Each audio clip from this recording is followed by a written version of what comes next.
बात करूंगा कि इंडिया ने दुश्मनी नहीं पाल रहा किसी से।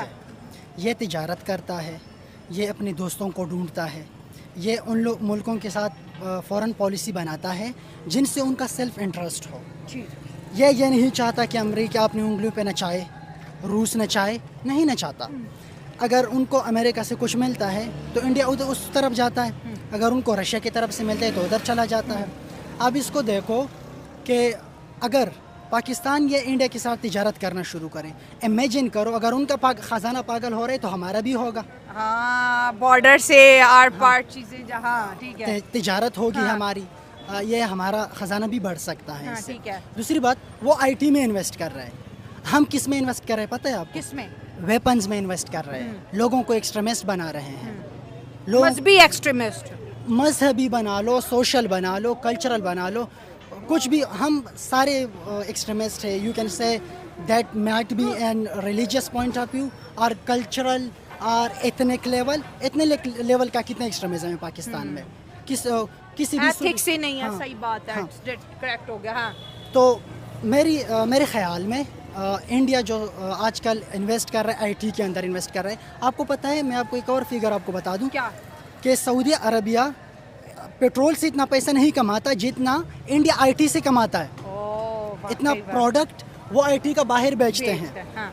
और उनसे वो कमाते हैं। हम पता नहीं असलहों में इन्वेस्ट करते हैं, झगड़ों में इन्वेस्ट करते हैं, जिसका कोई फ्यूचर भी नहीं है। फ्यूचर नहीं है, आपका कोई फ्यूचर नहीं है। आप माशी खुशहाली का सोच भी नहीं सकते।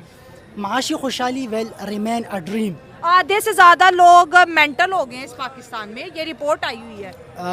डिप्रेशन का शिकार हो चुके हैं। मेंटल क्यों हो गए? हाँ। उनकी ज़रूरियात नहीं पूरे हो रहे।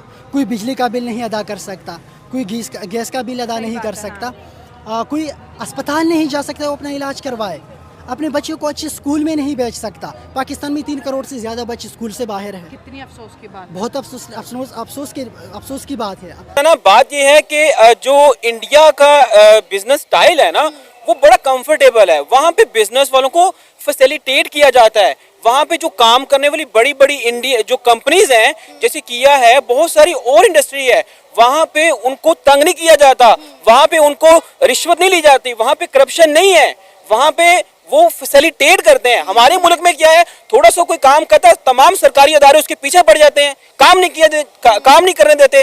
तो यही वजह है, यहाँ पे बिजनेस को फैसिलिटेट करना तो सिखाएं भाई, कि किसी ने बिजनेस भी करना है। आप 2-4 कोई बिजनेस करता है, बेचारा आता है, इतना उसको प्रेशराइज किया जाता है। गवर्नमेंट सतह पे देखें, सरकारी अदारे देखें, हर बंदा उसके पीछे पड़ जाता है, वो सारा कुछ समेट के भाग जाता है। तो कहाँ से रेवेन्यू जनरेट होगा? रेवेन्यू तब जनरेट होगा जब हमारी गवर्नमेंट जो है सपोर्ट करेगी, जब यहाँ के अदारे सपोर्ट करेंगे। इंडिया क्यों आगे है? वहाँ के तमाम अदारे देखें, अच्छी अच्छी पोस्टों पे लगे हैं, गूगल्स के देखें, आप हर चीज के देखें। वहाँ पे लोग यहाँ से वहाँ शिफ्ट हो रहे हैं।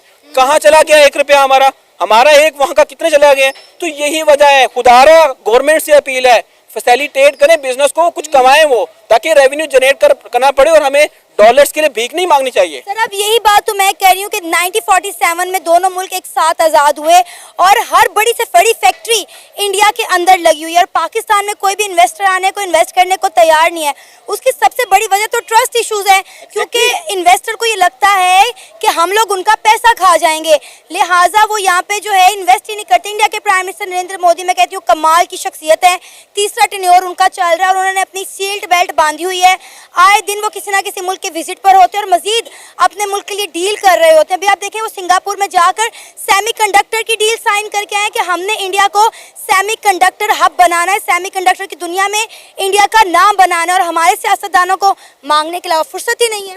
देखिए, यही तो डिफरेंस है सना। मैं यही बताना चाह रहा हूँ कि यहाँ पे इंडिया की आईटी इंडस्ट्री देखें आप, कहाँ चली गई है। हमारे यहाँ पे अभी तक वो फायरवॉल के इश्यूज, नेट के इश्यूज और फ्रीलांसर को तंग कर दिया है इन्होंने, और किसी को इकोनॉमी तबाह हो गई है। मैं खुद फ्रीलांसर हूँ, मैं तंग आ गया हूँ, मेरे प्रोजेक्ट्स जा रहे हैं मेरे हाथ से। वो ट्रस्ट ही नहीं करते, वो कहते हैं भाई आपके हर मसले हैं। हमारी गवर्नमेंट किसी चीज को तो छोड़ दे, किसी चीज से तो कैसे रेवेन्यू जनरेट होगा? आप मुझे बताएं, हम कैसे तरक्की करेंगे? कोई सेक्टर तो कुछ बख्श देना, ये तभी तो हम बढ़ेंगे आगे। आईटी में हम क्यों जा रहे हैं पीछे? इंडिया कहाँ चला गया? हम जैसे एक ही थे ना, अब कहाँ चले गए हम? यही वजह है कि हमारी प्रायोरिटीज डिफरेंट हो चुकी हैं। हमारा जितना खाने वाला तबका है वो उसको नोच नोच के खाई जा रहा है। इसीलिए हम पीछे हैं, इसीलिए हम दर दर पे मांग रहे हैं हमें पैसे दे दें, हम जो है वो कोई अपना मुल्क खुद चलाना के काबिल हो जाएं। तो सर इसी दिन के लिए क्या हमने दो कौमी नजरिए की बुनियाद पर हिंदुस्तान से अलहदगी इख्तियार की थी? छोड़ दें दो कौमी नजरिया, मैं तो कहता हूँ वो बहुत पीछे चला गया है। हम दो कौमी नजरिया हम चाहते हैं हम यहाँ से निकलें। खुदारा ये जनरेशन का कुछ करें, हम बहुत पीछे चले गए हैं। हमारा फ्यूचर क्या है, हमें तो उसकी टेंशन लग गई। असल बात यह है कि इंडिया में काफ़ी साल हो गए हैं, एक ही वहाँ पे एक वज़ीर आज़म है, ठीक है। वहाँ पे एक के बाद एक वज़ीर आज़म नहीं आ रहा। जिस तरह यहाँ पे है, एक नीचे उतरता है, दूसरा आता है, दूसरा कहता है ये गलत है, दूसरा गलत है। या वहाँ पे एक ही वज़ीर आज़म है। और दूसरी बात जो पाकिस्तान से एक ही वजह जो जिसकी वजह से कामयाब नहीं हो रहा, यहाँ पे जो भी सच बोलता है ना उसको जेल में डाल दिया जाता है। जो यहाँ इतनी छोटी सी उम्र में तुम्हें इतना सब कैसे पता है?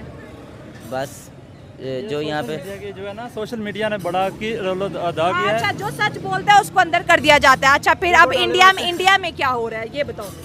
इंडिया के अंदर इस तरह नहीं ना, इंडिया के अंदर इस तरह की दो नंबरी नहीं है, इस तरह की दो नंबरी नहीं वहाँ पे चलती। वहाँ पे जो है यहाँ पे हालांकि पाकिस्तान इस्लामी मुल्क है, हाँ। यहाँ से अच्छा वहाँ पे वो फॉलो कर रहे हैं। ये बाहर के मुल्क में ये क्यों इतने कामयाब हैं? ये कुरान मजीद से सब कुछ करते हैं, कुरान मजीद से लेकर कुरान मजीद के हवाले से सब कुछ अपनी ज़िंदगी को चला रहे हैं। पाकिस्तान में इस तरह नहीं है, यूरोप कंट्री में इसी तरह ही है, लेकिन पाकिस्तान में ये पुराने ज़माने की तरह ज़िंदगी गुजार रहे हैं। तो 1947 आप भी पढ़ते हैं कि उस रात तकसीम हो जाती है सब कॉन्टिनेंट की, बरसगीर की, एक इंडिया आज़ाद होता है, पाकिस्तान उस दिन बनता है, दुनिया के नक्शे पे एक नया मुल्क बनता है, ठीक है। आज वो मुल्क अमीर अमीर अमीर, और हमारे पास आज भी हमारा वज़ीर आज़म कह रहे हैं IMF ने अगर 7 बिलियन ना दिया तो यकीन माने मुल्क डिफ़ॉल्ट कर जाएगा, ना बिजली होगी, ना गैस होगा, ना पानी होगा, कुछ भी नहीं होगा। ये मुल्क अमीर नहीं ना हुआ, ये मुल्क गरीब हुआ है। ये उल्टा गरीब हुआ है, क्योंकि यहाँ पे इसका जो निज़ाम है ना मुल्क का, वो हुक्मरान नहीं चला रहे, वो आर्मी चला रही है। अच्छा, तो कैसे बेहतर करें? हम भी तो इंडिया जैसा बनना चाहते हैं, अमीर, हर कोई हमारी इज्जत करे, हमारे मुल्क में भी पढ़े लिखे लोग हों, बड़ी बड़ी कंपनीज आएँ, अंग्रेज़ यहाँ पर फिरें, कोई दहशतगर्दी ना हो। ये एक शर्त पे ही है, यहाँ का कोई हुक्मरान अच्छा होना चाहिए। आप भारत की बात कर रहे हैं, उनके रिजर्वायर हमसे ज़्यादा हैं, लेकिन वो तो होनी भी चाहिए क्योंकि वो हमसे 5 गुना ज़्यादा है। उनके अभी आप देख लें ना, अगर हम उनको ऊपर से देखें, यानी कि उनके जो एक तबका बड़ा तबका है वहाँ पे वो सारे बहुत अमीर हैं, लेकिन अगर हम उनमें देखें तो उनमें भी बहुत गरीब गुरबत बहुत है। वहाँ पे टेक्नोलॉजी की सारी कमी है, यानी कि बहुत कमी है जो निचला तबका है। अब क्योंकि वो एक इकॉनमी बहुत बड़ी है, यानी कि उस कंट्री बहुत बड़ी है, उसकी 1.5 अरब दुनिया का सबसे बड़ा मुल्क है वो आबादी के लिहाज से, तब उनके रिजर्वायर अगर ज़्यादा हैं तो वो होने भी चाहिए इतने थे। क्योंकि अब अगर हम उनका पाकिस्तान के साथ कुछ मुवाजना करें, इसकी अगर एक रेशो निकालें तो फिर वो हमसे यानी कि ज़्यादा नहीं निकलती, कुछ थोड़े बहुत हमसे ज़्यादा है। यानी कि अगर आप उनके इसको रकम को मापेंगे तो फिर पाकिस्तान की तो कम होनी है, क्योंकि हमारी आबादी बहुत कम है, हमारा छोटा। हम हमेशा इंडिया का जब मुआवजा करते हैं अपने साथ किसी भी फील्ड में तो हम आबादी को क्यों कंपैरिजन करते हैं? हालांकि ज़्यादा आबादी हो तो उसको संभालना ज़्यादा मुश्किल काम होता है ना। आबादी ज़्यादा हम फील्ड में कंपेयर करें, हम चलो किसी टेक्नोलॉजी में कंपेयर करें वो तो चलो बनता है, हम पैसे में तो कुछ भी नहीं। क्योंकि अब वहाँ पे 1.5 अरब है, वहाँ पे हर शख्स 1 रुपया दे तो 1.5 अरब बनेगा, हम दे तो 22 करोड़ बनेंगे। अरे उनकी आवाम जो है कमा के अपने मुल्क को भेज देती है। अब आप देखें ना, उनके सियासतदान भी अपने मुल्क में कितनी इन्वेस्टमेंट लेकर आ रहे हैं। हर बड़े से बड़ा इन्वेस्टर इंडिया के अंदर बैठा हुआ है।